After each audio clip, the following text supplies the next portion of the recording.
Сәлеметсіңдер ме балалар?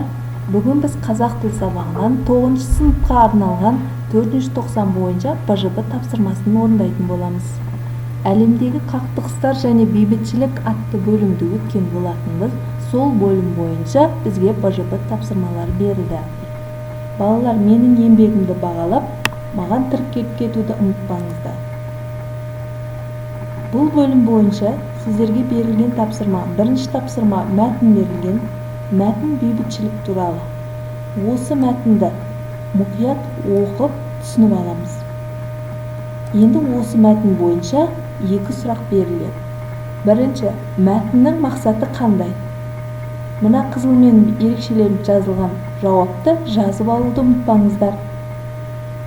Бірінші, мәтіннің мақсаты татулыққа, бейбітшілікке шақыру, әлемдегі мемлекеттерді бейбітшілік пен келісімде өмір сүруге насихаттау, басқа мемлекеттерге үлгі болу, ақыл кеңес беру. Келесі, кімдерге арналып жазылған? Бұл мәтін жалпы аудиторияға арналған, яғни оқырман қауымға. Келесі тапсырма. Осы мәтін бойынша сіздерге кесте берілген. Мәтіннің ішінен эпитет, метафора, метонимияны тауып, одан мысал келтіру керек. Мына қызылмен берілген ерекше жауапты жазып алып отырыңыздар. Бірінші, мәтіннен алынған эпитет. Асыл қасиеттер: меймандос, сабырлы, момын ел. Оның мәтіндегі қолданылу мақсаты қазақ халқының ерекшелігін таныту үшін. Келесі, мәтіндегі метафоралар: қанына сіңген, сырт көз сыншы, бетке ұстар, тілге тиек етеді. Мәтіндегі қолданылу мақсаты астарлы мағынада айту үшін. Келесі, мәтіннен метонимияны табамыз. Олар: әлем тани бастады, қауымдастық үлкен баға берді. Мәтіндегі қолданылу мақсаты ерекше қасиетін көрсету үшін.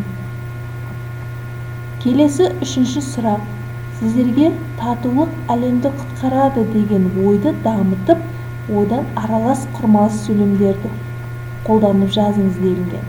Мынау ерекшеленген қызылмен мәтінді көшіріп жазып аламыз. Мұнда аралас құрмалас сөйлемдер берілген.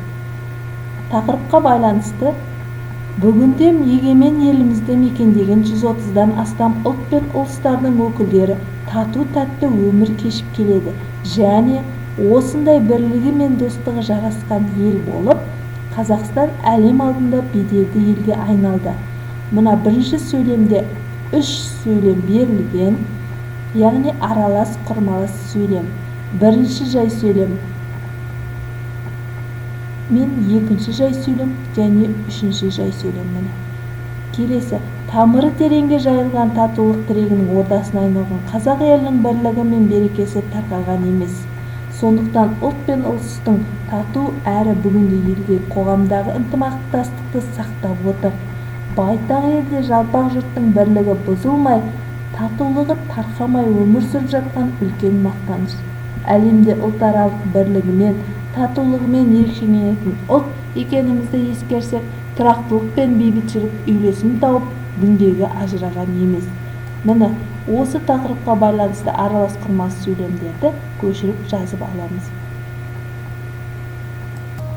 Балалар, осымен бірінші БЖБ қазақ тілінен 9 сыныпқа арналған аяқталды. Берілген жауаптарды мұқият жазып аламыз.